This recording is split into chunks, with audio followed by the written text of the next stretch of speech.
Now, in Romans chapter 11, before I look at this, let me give you a little macro view of the whole Bible and Israel. All right? Here we have, first of all, in the Bible, let's put a little demarcation here. About 2/3 of the Bible or more is the Old Testament, and here we have a little demarcation for the New Testament.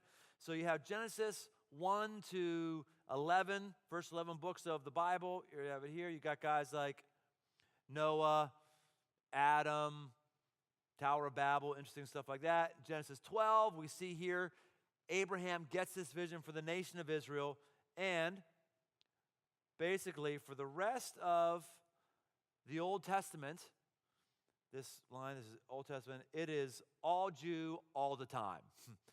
That's the whole point. The nation of Israel, how God's building the nation of Israel, and for the most part, how the nation of Israel has got major problems, major outages in their leadership, in their people, and their ability to follow, and how God is faithful by enduring people who are rebellious and difficult. And then we have the New Testament. We've got the first 4 books of the New Testament, Matthew, Mark, Luke, and John.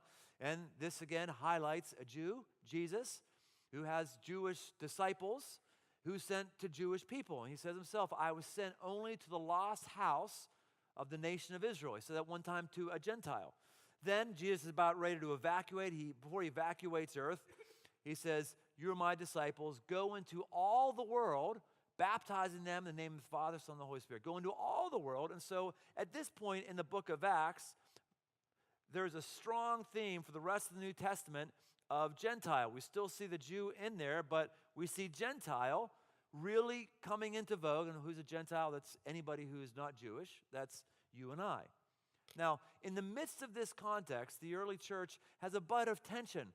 What do we do with people who have Jewish DNA? And now all of a sudden we've got Gentiles who haven't been circumcised for spiritual reasons, having to come now into this entity.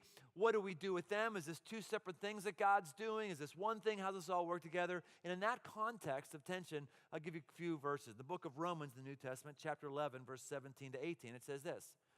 But if some of the branches were broken off, in you, although a wild olive shoot, were grafted in among the others, and now share in the nourishing root of the olive tree, do not be arrogant toward the branches. If you are, remember it's not you who support the root, but the root that supports you. So this is written to Romans. If you aren't familiar, Romans are Gentiles. They're saying, hey, for those people who are Jewish who have not received Jesus as the Messiah, hey, don't get all high on yourself that you see Jesus as the Messiah, and so now you're hyper special because these people haven't seen it. There is truth that God goes through, and there's people that he breaks off and other people he grafts in. You shouldn't be focused on who is not in a relationship with Jesus. You should be mainly focused on the gratitude that he's chosen to graft you in. He's grafted you into the one thing that God is doing.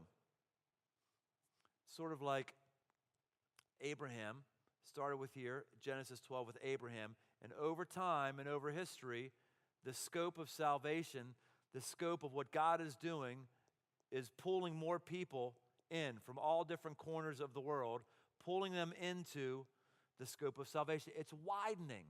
It starts with a family, and it widens and widens and widens. And as that passage says in Romans, you can also be likened to a root. Actually, let me give you another verse. Galatians chapter 3, verse 16. Now the promises were made to Abraham and to his offspring. It does not say, and to offsprings, referring to many, but referring to one, and to your offspring, who is Christ. So as that scope of salvation is widened and more people are coming in, we're being grafted into the same thing. So the root, the ultimate source of all life from that verse, is God himself. And out of Abraham, as he goes, we have all kinds of offshoots that are happening, and it's growing into an amazing tree.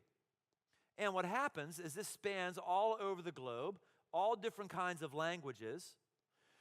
I can read the Old Testament, and I can relate to much of it because the promises that are in there I can relate to because I'm able to be grafted into the people of God because God's been creating a family.